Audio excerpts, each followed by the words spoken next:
Thought Bubble Audio.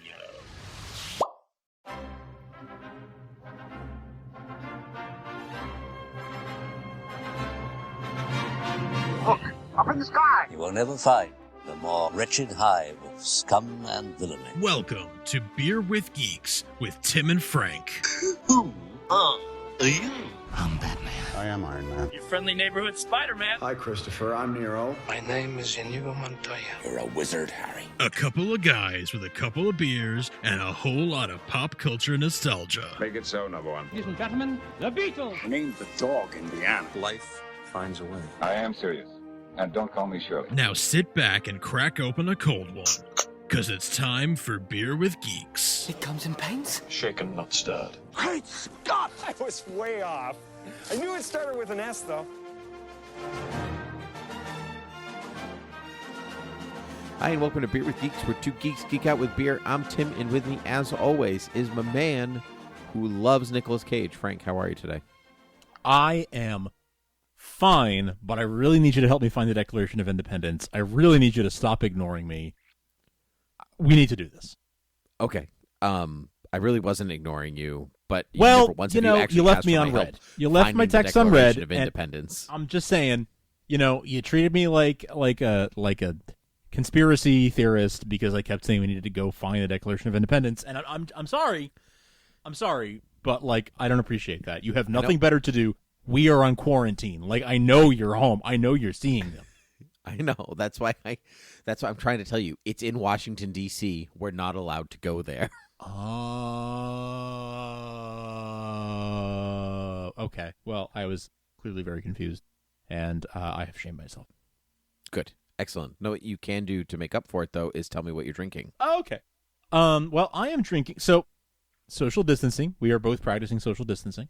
And for this is now, I'm entering my third full week of it. I'm at 2.5 weeks. There, in the last year, a new brewery opened up here in the town where I live, and I have been very excited. Well, actually, I should qualify that. Can I tell a little story? Do you mind if I go on a little sidetrack here? Go for it. I visited them when they first opened, July of last year, maybe, so almost a year ago. And I have to say, Tim, I hate to say it, I was not super impressed with Really? I was not super impressed with what they had to offer at first. I went there once and I tried a flight, a sampler, and I wasn't loving what I tasted, but it's been a while. It's been a little while, and during all of this social distancing stuff, they have remained open for, takeaway, pickup of cans. So I said, you know what? I want to support local. I've been supporting local restaurants and doing takeout and delivery and stuff to try and support them when I can, when I'm not cooking at home. And so I said, I'm gonna do the same with this brewery. I'm gonna pick up a 4-pack, and I went even a step further, and I picked up a Saison, which I'm kind of iffy on Saisons as far as my personal taste goes. And I absolutely love this Saison. So this is East Regiment Brewing Company's Steve's Quality Saison. That is a reference. I guess I'll pull back the curtain enough to say that I live in Salem, Massachusetts. Yes, that's Salem, the witch trial Salem. And we have a little grocery meat market place called Steve's Quality Market. And so East Regiment named this beer Steve's Quality Saison after Steve's Quality Market. I was wondering about the title. Yes. Because, or the name of the beer. Yeah. It's a strange one. It's a strange name. It's without knowing the context, it's an unusual name. And I'm showing you the can right now. This is the neon sign out front of Steve's Quality Market. That's cool. They've reproduced it on the can. So Steve's Quality Saison, and I really, really love this beer. I went back and got another 4-pack of it because I loved it so much. And I don't normally care for Saisons very much, but it's not super sour, and it's not super. It's very. It's 5.1 ABV, so it's kind of on the lighter side in terms of alcohol content. I really, really enjoy it. They have a tap room. The tap room is closed right now for obvious reasons, but if you're ever in Salem, Massachusetts, make your way up here. Check out East Regiment. It's a little bit off the beaten path. Partly because it's newer, but Really recommend their stuff. I went from being not such a fan to being a big fan, and I've made 3 visits since all of this craziness went down, and starting to become chummy with the guys behind the counter. So, highly recommend East Regiment Brewing Company. Steve's Quality Saison is great.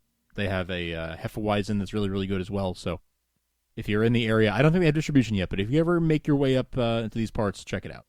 That's my long-winded way of saying I'm drinking a Saison. Good for you. That's great. That's great. Frank, weirdly, I'm also drinking a Saison. Ooh, what are the chances of that? I know. So because I am also not a huge fan of Saison, but I did like a pick 6. Actually, I really did like a pick 12 before like quarantine and all that. I was like, Sure. I don't know when I'll be back, so I'm going to take all of them. I hear that. So this is a Boulevard Brewing Company from their Smokestack series. Boulevard Brewing Company is in a place, Kansas City, Missouri, actually. So it's pretty wide distribution. I love Boulevard. Is that Tank 7? Tank 7. Yes! Yeah. I love Tank 7. It's so good. Yeah. It's so good. I guess I didn't remember that was a Saison as well, but I like that one very much, too. It's American Saison Ale. Fruity, aromatics, citrusy balance, dry and hoppy perfection. It says it's an 8.5, so it's a little bit heftier than yours. Yeah. It's really good. It is also not sour the way that a lot of Saisons are, and not coriander. Sometimes there's a lot of coriander, which tastes like soap to me. So we've talked about this. Yes. Yeah, I tread heavy on the Saisons. I'm going to read the side. Boulevard, the legend. While experimenting with Belgian-style farmhouse ales, the perfect combination of elements fortuitously came together in a cantankerous fermenter number 7. You could call it fate, but we called it Tank 7. Nice. So it's an accident beer, which I like. I love that. I know. I feel like, have we talked about that? Do you like, you said the coriander tastes like soap to you. Mm-hmm. Does, what's the other one that often tastes like soap to people? They're the same. I know what you're thinking of. They're the same thing, actually. That's why they both taste like soap. Apparently, I think I'm correct in saying that's coriander and, oh, goodness gracious me, Frank. I can't remember the name of it. Yeah. Do you want to use a lookup? I'm going to use a lookup. Because it's, oh, shoot. It's, why is it like not, it's on the tip of my tongue right now. But it's a leafy green, that often appears in like Mexican food, right? Yep. Shoot, what am I thinking? Yeah, I'll use my lookup. It's okay. Save it, because I'm the one that's soapy. Soapy man. I'm a cilantro. Cilantro, that's what it is. So they're the same plant? Cilantro, coriander. Oops, not cilantro, corn. So like coriander maybe is the seed and cilantro is the leaf? Because I know coriander is like a seedy type of seedy underbelly. Coriander is an annual herb in the family, blah, blah, blah, blah, blah. In the United States, the stems and leaves are usually called cilantro. Ah, okay, there you go. All parts of the plants are edible. So cilantro is only part of the plant of coriander. I see. Interesting. Well, today I learned. I know. Isn't that fun? I love that. There you go. So at least there aren't 2 plants in the world that taste like soap to some people, but not all people. Yeah, but that's a genetic thing, apparently. Mm-hmm. So it like is. certain people, have roll that. your tongue, taste like soap, all that stuff. Yeah, one of those Whistling, I guess, I think. I guess some people can't. So I don't know if it's genetic or not, but certainly some people can't. Mm. Well, look, we gather here today to talk about one of the greatest movies that ever was. One of my favorite films. I know it's one of your favorite films. And it is. It is. It's a classic. It's an all-time classic. We referenced it earlier. It is the Nicolas Cage classic, Superman Lives. Indeed. Frank, this came out in, 1997? 96, 97? Yeah, around there. It was Tim Burton's film right after Mars Attacks. Yeah. And actually, you could see some of Mars Attacks in it, which is funny. It has that, offbeat sci-fi vibe to it. That's right. Which is fun. It's kind of like the, Wayne Boring era of Wayne Boring era of Superman. Wayne Yes. Boring was a Superman artist in the 1950s. Good pull. He made Superman look like a giant block. If you He was you like look a it up, he was like a giant like a square. Tank 7, if you will. Oh, yeah, he was. good. Mhm. Yeah, he was like broad-shouldered and broad-chested and like, yeah, kind of. I feel like sort of trying to make good because that was what, like the 60s, 50s. 50s, He was like, 50s. It was Oh, almost like a even American dad. even more to my point. I was going to say it was almost like they took George Reeves's body type and drew it, and being in the 50s, Yeah. that 100% fits. That's exactly right. A big block. Yeah, there you go. because he was like barrel-chested, like big brawny guy. Yeah, I did 20 push-ups in the morning because that's all I had time to do, and let's go. Yeah, that's the. Jump out a window and fly to work. That's right, exactly. That's the style. And it's funny because Nicolas Cage is, we talk about this 50s vibe, is not that style. Not. He's so of the 90s in this movie that we love, but I kind of dig it. Like, it's not traditional Superman by any stretch of the imagination, but neither was 90s comic Superman at all. 100%. Superman was in sort of a time of flux at this time. I mean, right around or right after this movie, you had the Superman Electric Blue thing going on, right? So, like, the character was sort of finding its way. We had come out of the John Byrne reboot era, and we were heading into, a few years down the line, the sort of the crisis, the Infinite Crisis era. There was sort of a we were in between interregnum. We were between two different. That's correct. Right before, this was kind of right before, right at the start of, before Grant Morrison's run on Justice League. That's which, right. Which you get Superman Blue and Superman Red and that and things like that. But anyway, but I kind of dig it. This idea that Clark Kent's kind of like this guy that's like jamming and grooving, and he like but he like laughs to himself, if that makes sense. He almost kind of reminds me of a non-evil Boris from GoldenEye. Ooh. If that makes sense, where he kind of like is listening to a stand-up comedy routine two blocks over, and so he's laughing at the jokes nobody can hear, but everyone thinks he's a weird guy because he's laughing at nothing, according to them. It creates this kind of isolation to Superman that I actually really dig, and so because there have been other Supermans on screen, like I almost like I allow that, if that makes sense. To Sure. Like a fun take that is not original recipe Superman, but I'm happy to see it. Original recipe. Yeah. No, it's true. I am happy to see it. It's not my not my usual, but nice. It's it's not the sort of thing you would sort of or normally say, yeah, that's Frank's Superman. Like, it's not quote unquote my Superman, but it's Superman that I really enjoy as a product of its time and in its time and place and in its historical context. That's right. It's almost like Batman and Robin that way, where you're kind of like, this is not good, but I love it for the wrong reasons. Right. I love it for the wrong reasons. Yeah, it's kind of like that. Even some of the other Batman movies, gosh, are kind of like that.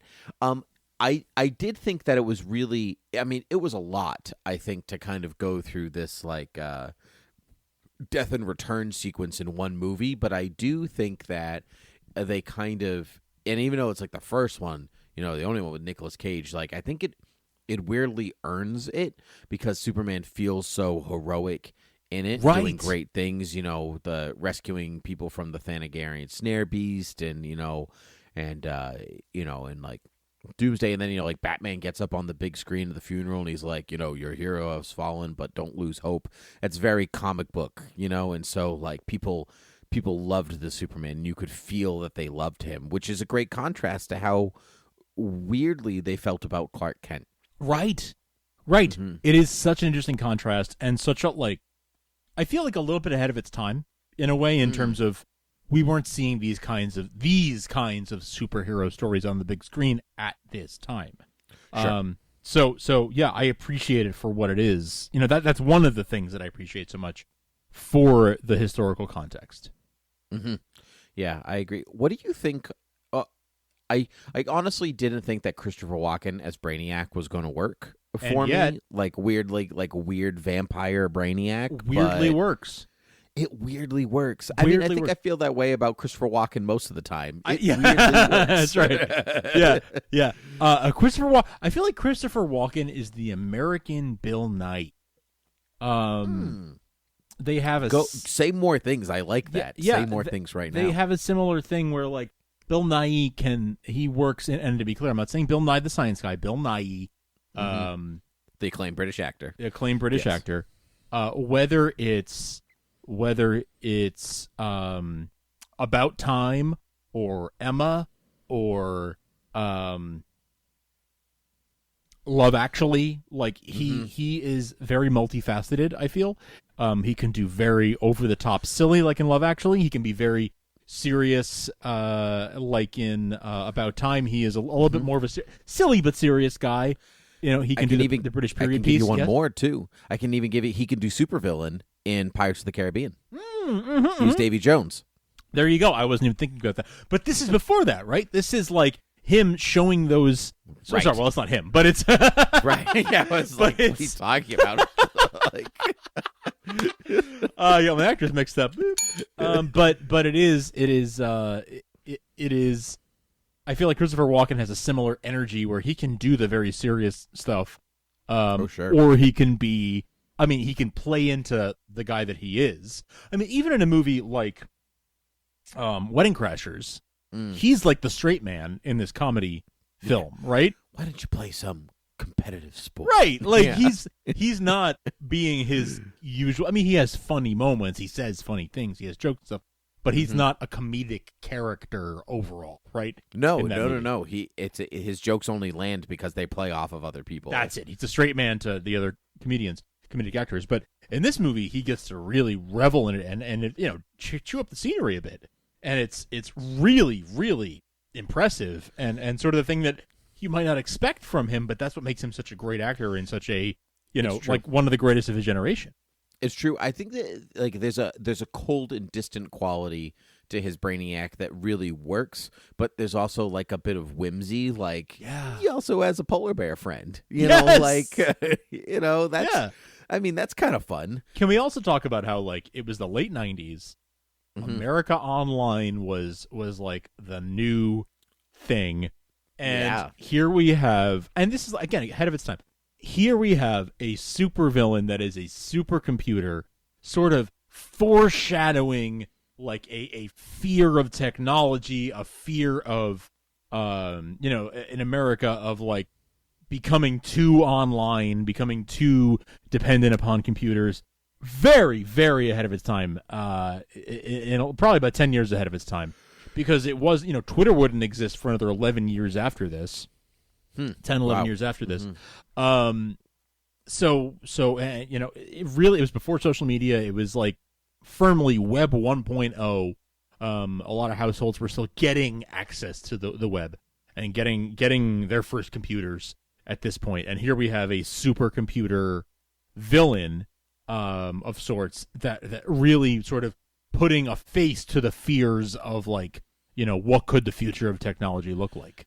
That's such a great point. I had never really connected those dots. And to even like take that a step further, this is at an age where like the internet, like you can do anything. You know what I mean? Like the computer does everything you think it does. Right. You click some buttons and it can like whatever you need it to do. The computer does. And so Brainiac is the kind of the living embodiment of that. At the same time, I think you're absolutely right. Actually, you know what else is the juxtaposition to that in this movie though is K, which is that like the Superman like babysitter thing that is sent by Jor-El, and it kind of like morphs and grows up with him. This like evolving of technology. But then it literally becomes the thing that keeps Superman alive after his death. Yeah. And it like, it like reproduces his powers and like all this stuff. Like that's super cool because where you have like, here's the danger of technology over here in Brainiac, here's the life-giving aspect of technology over here. The one that actually can be good for you and nurturing and keep you alive and like bring you to a better place, a better self. That's good. It's so interesting. Like this is clearly like a take on Kellex, right? Like it's a sure. sort of 90s film mashup, because this is, let's put this in its historical context. This is a couple of years before X-Men, and I love to use the example all the time of X-Men needed to have matching uniforms because that's quote unquote what audiences could handle, right? That's right. So like even the idea of like Kellex, it's like, well, we're gonna take this idea of this character from the comic character, like this robot, this AI from the comics, but we're gonna call it K because Kellex is too sci-fi, too science fiction-y for our It's broad audience. So it's just the movie K. with the Thanagarian Snarebeast. Right? Yeah, I know. Well, Yeah. famously the most notorious killer in the animal kingdom. Am I right? That's right. Absolutely. Yeah. Thanagarian Snarebeast. In DC Comics, there is no greater villain. There is no greater killer in all of zoology of DC Comics. That is correct. None whatsoever. Yeah. Sandra Bullock as Lois Lane. Pretty solid. I think Pretty solid.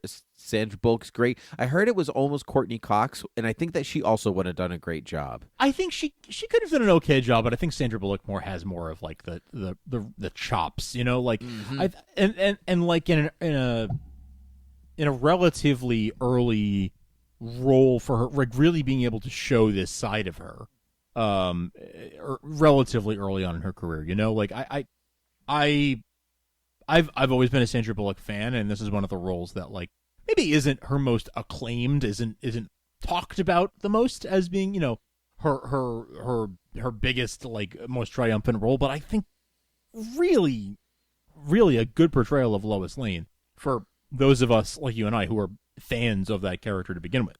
Mm-hmm.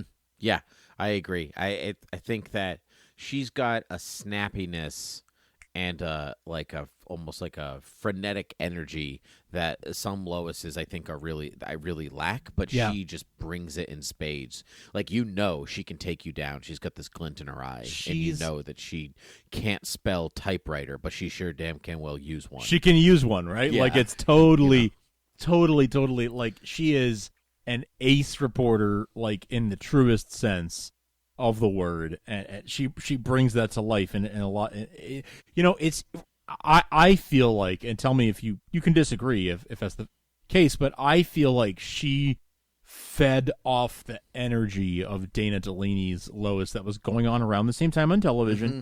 I feel like there was a very similar sort of fast pace, different than Margot Kidder, different than any Lois that maybe had been around prior to that. Now, I would say Margot Kidder was probably the most influential Lois up to that time.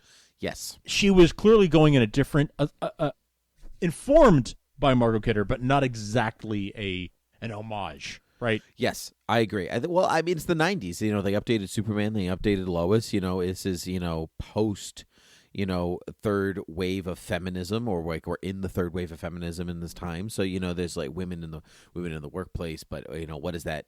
Before, Lois was like the only woman in the workplace, and now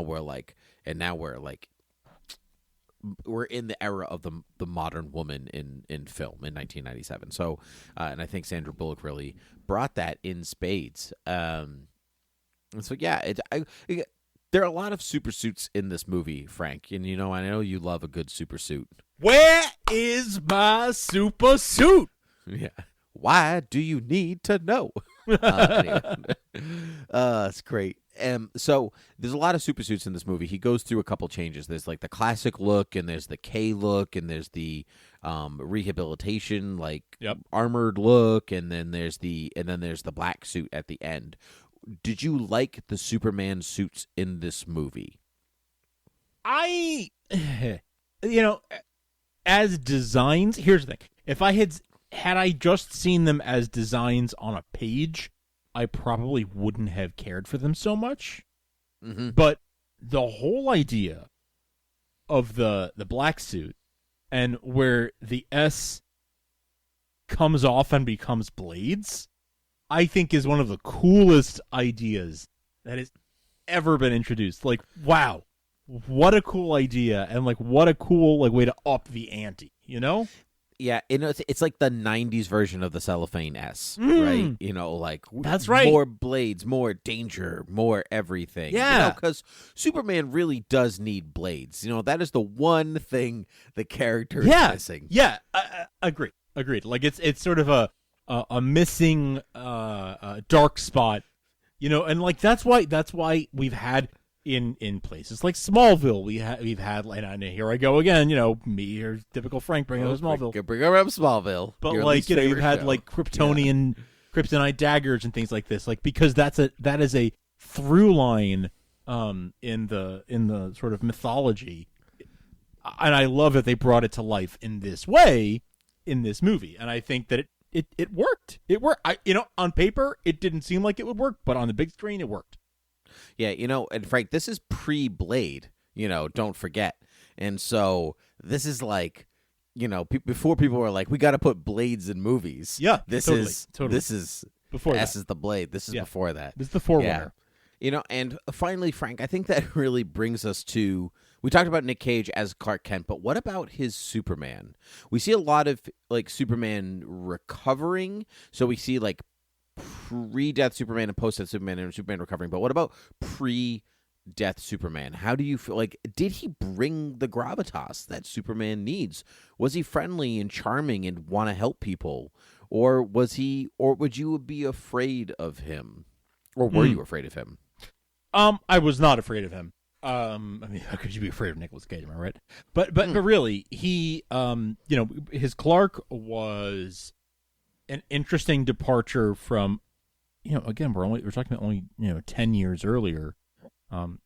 Christopher Reeve shed the cape, right? So we're still very much in the shadow of that, and he gave it his own spin as Clark, and then as Superman gave it his own spin, but very much in the tradition, in the storied history of going back to Bud Collyer voicing him in the cartoons and Kirk Allen being the first live action super, all the way back to that tradition of the late 30s, early 40s, really bringing this character to life. He really sort of claimed his own stake on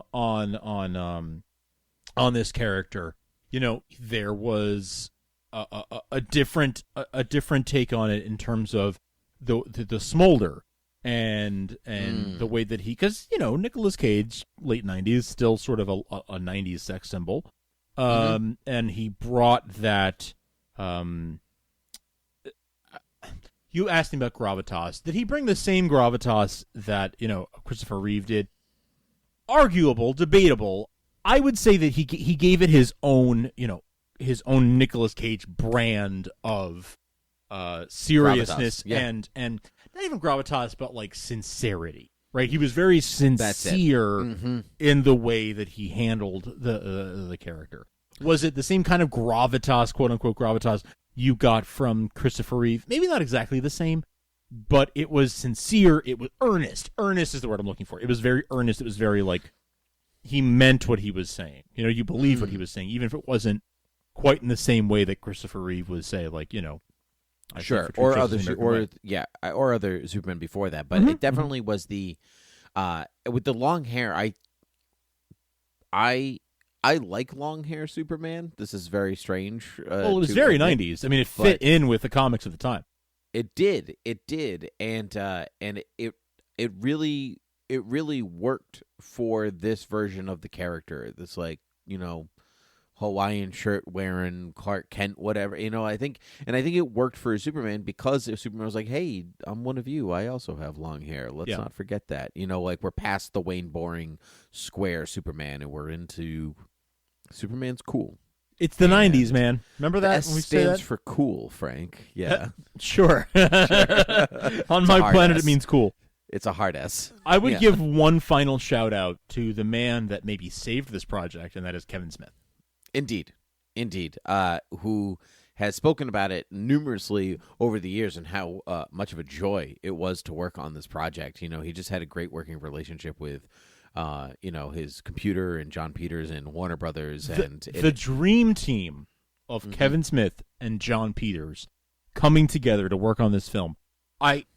My only regret is that we didn't get more of the Smith-Peters collaboration on future films. The fact that it got sort of diverted and we went in a different direction after this really is my deepest, sadness about this project. That's true, but what an excellent time capsule this is in its own way. You know, much like K wrapping itself around Kal-El to save its life and being in a pod, so this movie too is also a pod for our memory. Wow. I don't think we can top that. That's fantastic. It's good. It's good, Frank. Well, listen, to everyone listening, happy April Fool's Day. Yeah.